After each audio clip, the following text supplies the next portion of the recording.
Esse é o canal Paz Bem, eu sou a Carla Pavão.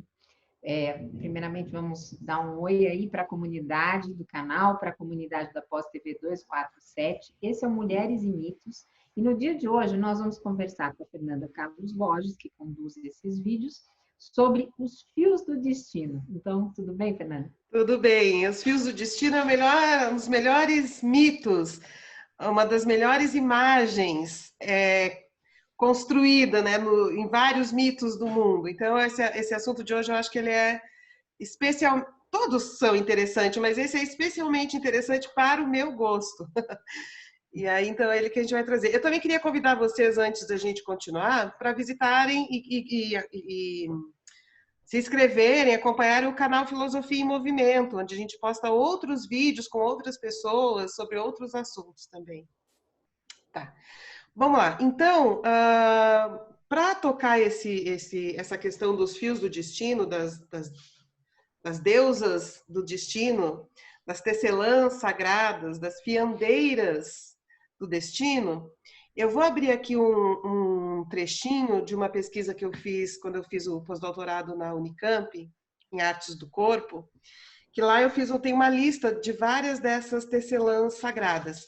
Várias culturas diferentes criaram a imagem de tecelãs sagradas, de fiandeiras sagradas, que são responsáveis pelo destino dos homens.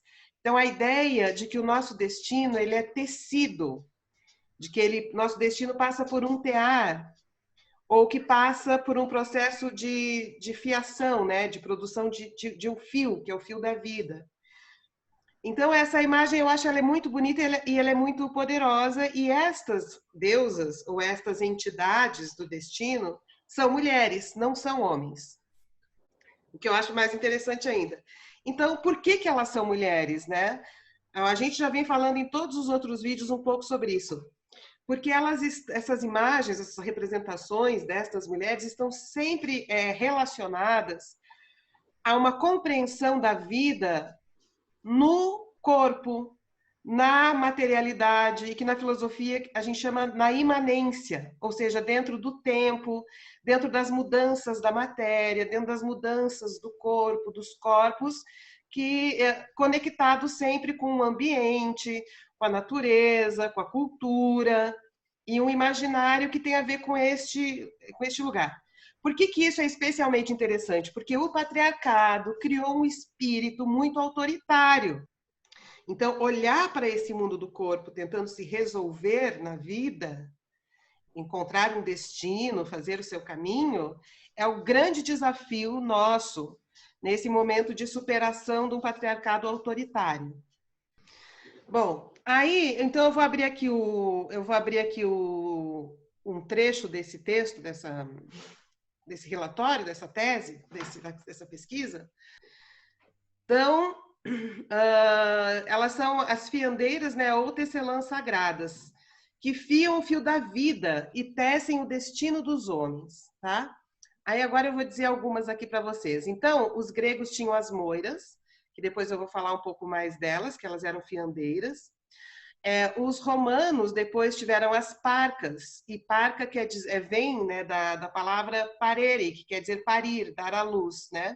Elas eram 3 fiandeiras também que conduziam o destino dos romanos.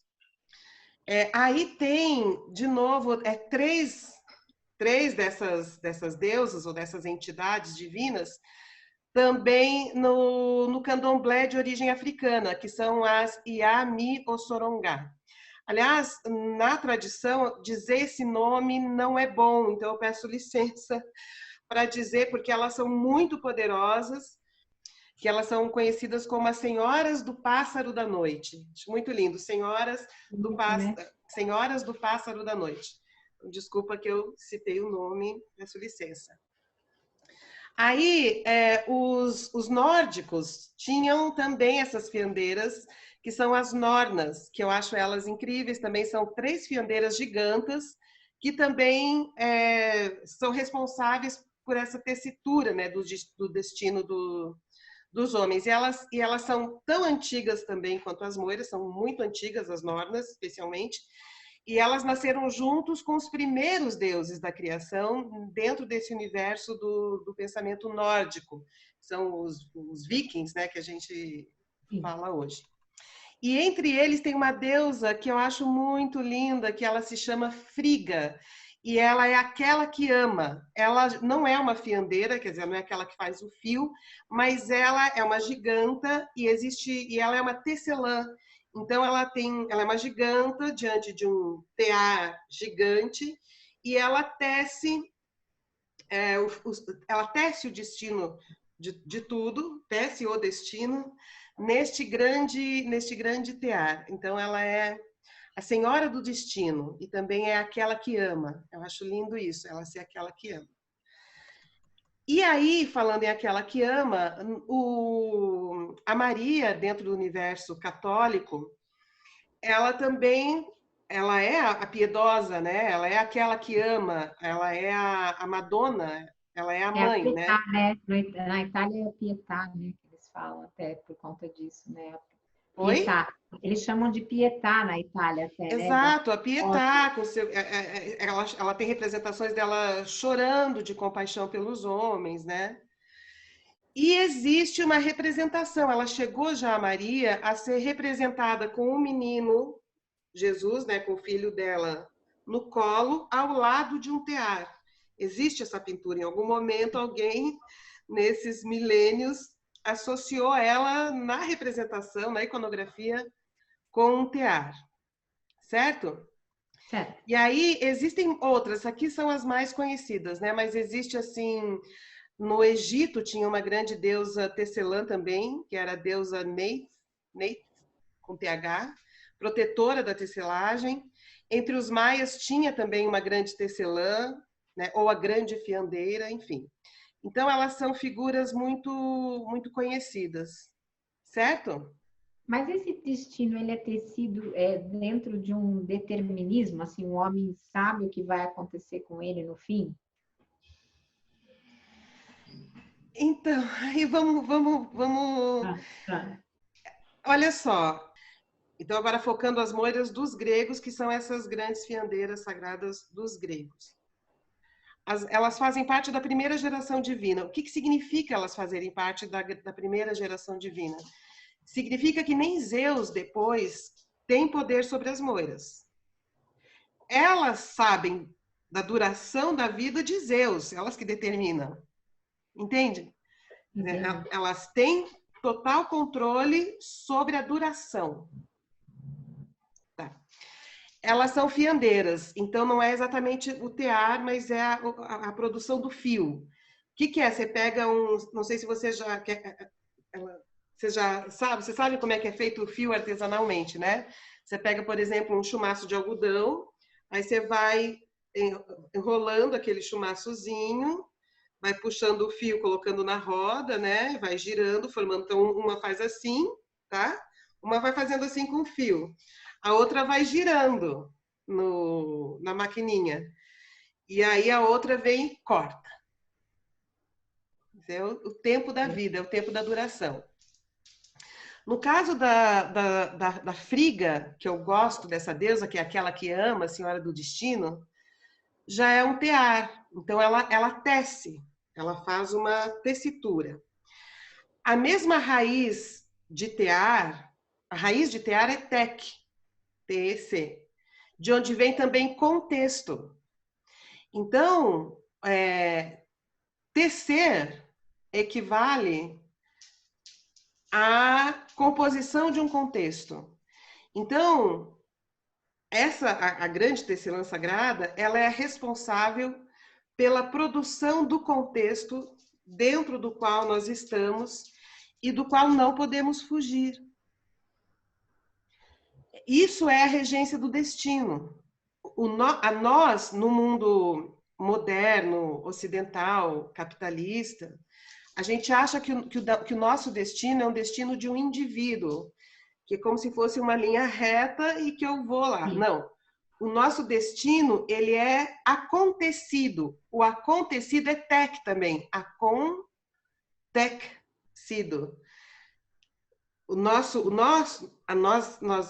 nos desenvolvemos, nós vivemos, nós cumprimos um destino sempre conectados, tecidos dentro de contextos.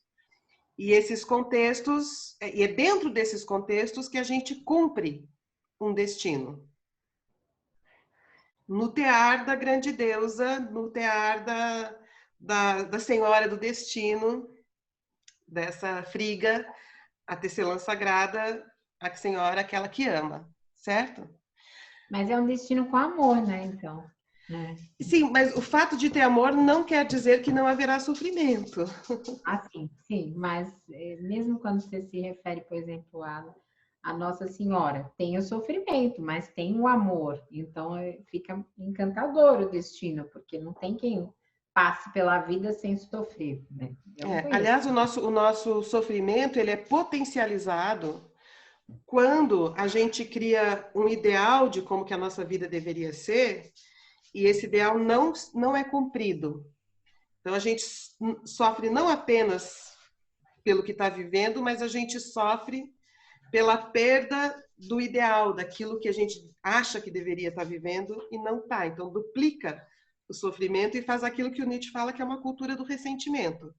Está sempre faltando alguma coisa do que deveria ser e não é. E a nossa sociedade consumista, ela ou mesmo os sistemas de controle social tem muito a ver com a produção desses ideais, porque daí a gente nunca para de trabalhar e de se submeter a algumas sei lá, a um mecanismo, a uma máquina, porque a gente acha que submetido àquela máquina a gente vai chegar naquele ideal que está prometido para a gente. Sim, Né? Que sonho é americano. o American Way of Life. Tá, mas só que a Friga, as tecelãs e as moiras, elas não estão muito preocupadas com isso, né? Elas estão tecendo outras coisas e esses ideais, esses ideais que estão aí para controlar, né, os nossos desejos e a nossa submissão, funcionam como um véu, como uma coisa que esconde esse trabalho oculto destas tecelãs sagradas. Tá, agora vamos para um outro momento que eu gosto muito, que é assim, e no corpo, né? Porque se elas regem, se elas tecem o nosso corpo no contexto, tec e contexto têm o mesmo raiz, e se é o corpo que está no contexto, se é o corpo que está no mundo, como é que é essa tessitura enquanto corpo? E aí que eu acho uma coisa muito interessante, que é assim,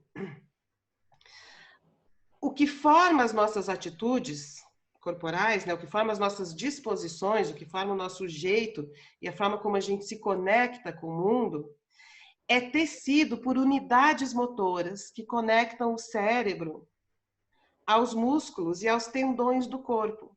O nome que a ciência deu é unidades motoras, que são como fios que fazem uma articulação constante entre cérebro e postura. E postura. E as soluções que a postura encontra para estar conectada subjetivamente, vamos dizer assim, com significado com o outro, são as atitudes. E essas atitudes dizem alguma coisa de como nós estamos no mundo com o outro. E elas não nascem só da gente, elas são tecidas. Então, essas atitudes, a postura, essas unidades motoras, que são esses fios, são esses tensores, é tecido na relação com o outro. Então, se você tem determinada mãe, determinado pai, determinada família, se nasceu em determinada cidade, determinada posição social, dentro de determinadas condições de trabalho e de vida e de sustento, e religião e etc., você vai tecendo atitudes, disposições e posturas diferentes. Mas não é que você vai, vou pensar que postura que eu vou assumir, que atitude. Não vai. Quem está tecendo isso são as moiras no escuro. Elas estão tecendo mesmo que você não queira. Estão tecendo. Elas estão tecendo o contexto e tecendo o acontecimento produzindo destino. Por que é produzindo destino? Porque são estas atitudes que a gente vai tecendo, construindo ao longo da vida. Quando eu falo a gente, eu não estou dizendo de um eu que decide sobre isso. Isso vai acontecendo, isso vai sendo tecido do nosso corpo. Mesmo que a gente não tenha controle sobre isso. São essas atitudes que vão determinar a qualidade, as qualidades das relações que a gente vai formando ao longo da nossa vida. É isso, entende?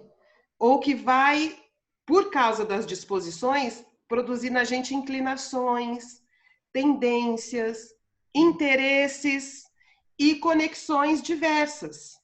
Então, é esta tessitura da postura, das atitudes que vão nos conduzir na vida, tanto com relação aos nossos interesses, sei lá, estéticos, profissionais, de relações amorosas ou de relações de amizade. São essas disposições que vão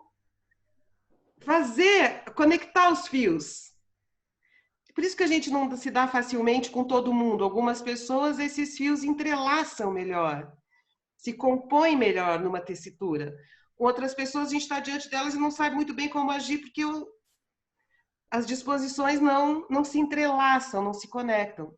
E são estes entrelaçamentos que vão conduzir o nosso destino. Então, você perguntou, mas isso é definitivo? Quando você está entrelaçado, isso é definitivo? Só que não é um definitivo do um que vai andando sozinho num espaço vazio. É um definitivo no um que vai se conectando. Então, as conexões é que vão produzindo um destino. Então, desse ponto de vista, existe assim uma inexorabilidade, vamos dizer assim, né? Só que a gente não pode esquecer que estas conexões, elas são contínuas. São contínuas, não é que eu conectei agora e parei. Ah, tá, então agora está pronto a manta da minha vida. Não. A produção do fio continua, a tecelagem continua, um outro fio é conectado e as coisas, e a tessitura continua em movimento, em transição. Por que é tão estranho a gente pensar assim? Porque na construção de uma certa visão de homem e de mundo, parece que tudo que acontece com a gente teve um euzinho que pensou antes e depois pôs o corpo em movimento para fazer as coisas. Então, qual é a grande novidade do que eu estou dizendo? É tentar entender aquilo que nos formamos e aquilo que estamos formando nas conexões que a gente está estabelecendo com o mundo dentro dessa trama, dessa trama que é tecida nesse grande tear sagrado. É muito lindo isso, ser sagrado. Por causa do estatuto que o sagrado dá, né? Que a gente pode olhar isso, tá, mas assim, de onde que vem essa ideia dos fios, dos tensores musculares? Eu quero aqui prestar minha homenagem a um psicanalista brasileiro, médico, que morreu há pouco tempo, uns 6 anos, eu acho, ou um pouco mais, e que escreveu sobre isso um livro que se chama, escreveu sobre esses fios das unidades motoras como condutores do destino, né? Num livro que se chama A Estátua e a Bailarina, que é o Gaiarsa, o José Ângelo Gaiarsa, que foi muito polêmico em alguns aspectos, mas ele teve umas sacadas muito geniais, como essa, de comparar essa trama das unidades motoras com os fios do destino. O que esse mito, o que essa imagem das grandes tecelãs e das grandes fiandeiras dizem para a gente? Para a gente começar a olhar quais são as forças que estão na linha do horizonte. Inclusive, é isso que democratiza. É como é que essa relação de forças está compondo um movimento, está compondo uma direção. Não adianta a gente chegar toda moralista ou chegar cheia de ideias nobres se a gente não tem um olhar sobre como que as tramas estão enlaçando as nossas vidas, enlaçando o nosso destino. E essas tramas são muito poderosas, porque a gente não tem como sair do corpo enquanto é vivo. A gente pode, né? Quem é religioso acha que a gente sai do corpo depois que morre, mas depois que morre. Enquanto a gente está vivo, quem está conduzindo essa trama são essas grandes senhoras tecelãs. Até por isso que é difícil você fazer esse movimento de ruptura. Eu conheço, no meu caso, conheço eu mesmo, conheço algumas pessoas que acabam sendo despolitizadas, né? Como eu passei uma parte da minha vida, e depois elas vão e começam a entrar na luta, né? Na luta da esquerda, na luta social. Quando você faz esse movimento, você perde todo o tecido social, todo o tecido que estava antes te entrelaçando. Isso implica séries e séries de rupturas. E Né? de E é modificações corporais, né? Você percebe que são modificações na subjetividade, mas também são modificações nas disposições. O sim, que eu acho interessante é assim, olha só, imagina que os fios estão entrelaçados, certo? Aí você estava entrelaçado aqui, você desfez esse fio, mas ao mesmo tempo você jogou outro fio para cá. Então a gente nunca está desentrelaçado. E isso é o que traz esse mito das grandes tecelãs e das grandes fiandeiras. Nós estamos sempre entrelaçados, tecidos, envolvidos numa trama de um grande tear. Então, desamarra o fio aqui, mas conecta o fio ali. E essa conexão modifica a direção, inclusive, porque se eu estou conectada aqui e eu corto isso e conecto ali, isso já mudou a minha direção. Eu começo a ir para o outro lugar. Né? E o destino é o sentido, é a direção. Quando a gente fala o sentido, estou preocupada com o sentido da vida. O sentido da vida é para onde você vai. E para onde você vai é a direção. Então, tem que compreender essas conexões para entender quais são as inclinações do destino. E como que você joga, né? Como que você se articula dentro disso. Como você se move, e esse movimento não é de um euzinho que submete o corpo. Ele é mais dinâmico, ele exige mais inteligência, ele dá mais trabalho. Dá mais trabalho, né? dá. Dá muito mais trabalho, mas também fica muito mais interessante, muito mais bonito, esteticamente muito mais compensador, espiritualmente muito mais enriquecedor do que ser alguém que repete ladainha. É quase que, eu posso dizer pela minha experiência, é quase como construir um novo destino. Você estava fadada a uma coisa muito rígida, sem brilho, sem luz, e de repente você constrói tudo assim. Não, eu não teria conhecido você, adoro o canal Paz e Bem, eu não tinha voltado a amizade, reatado a amizade com o Mauro.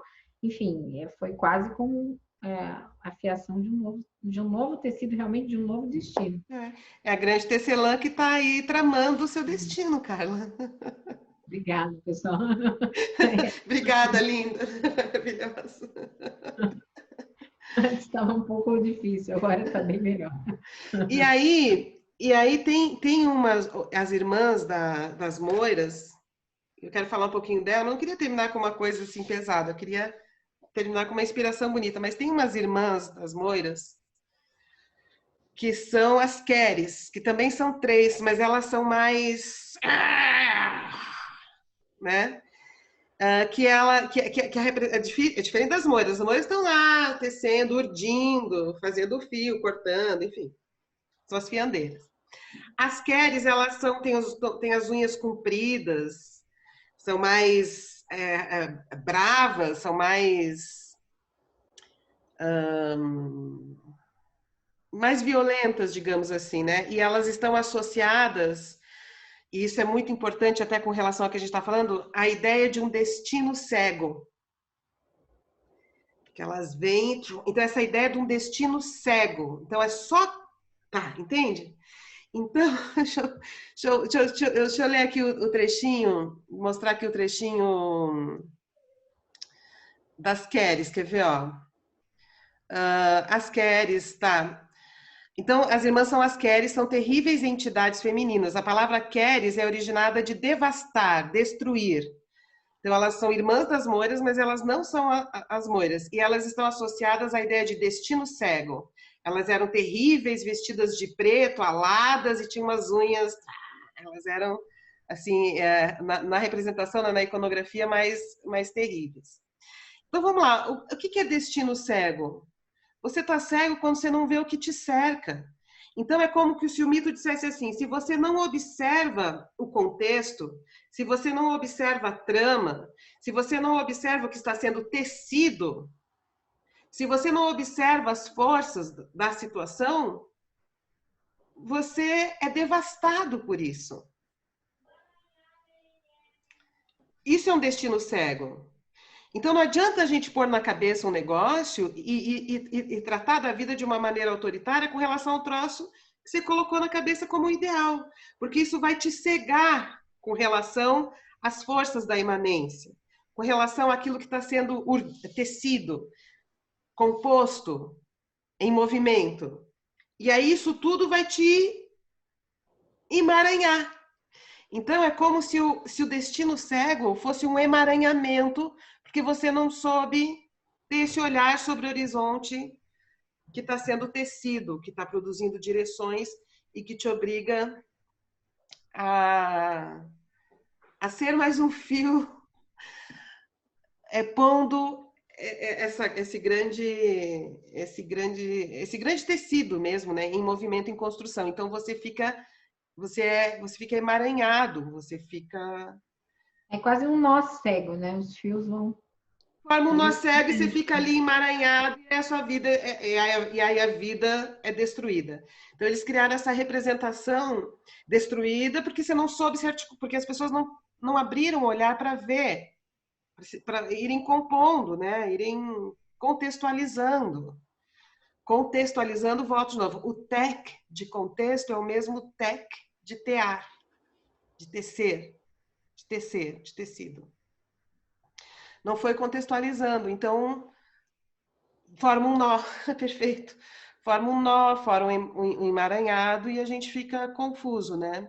Então, o que seria, vamos supor, eu não sou religiosa institucional, eu não participo de nenhuma religião, eu não sei lidar com instituições religiosas, mas eu fico imaginando, se houvesse um culto, né? Se houvesse uma religião, se houvesse um ritual sobre essa questão da trama do destino. A pessoa está toda enosada, ela está toda emaranhada. Teria que ser um ritual que fosse desemaranhando esses fios.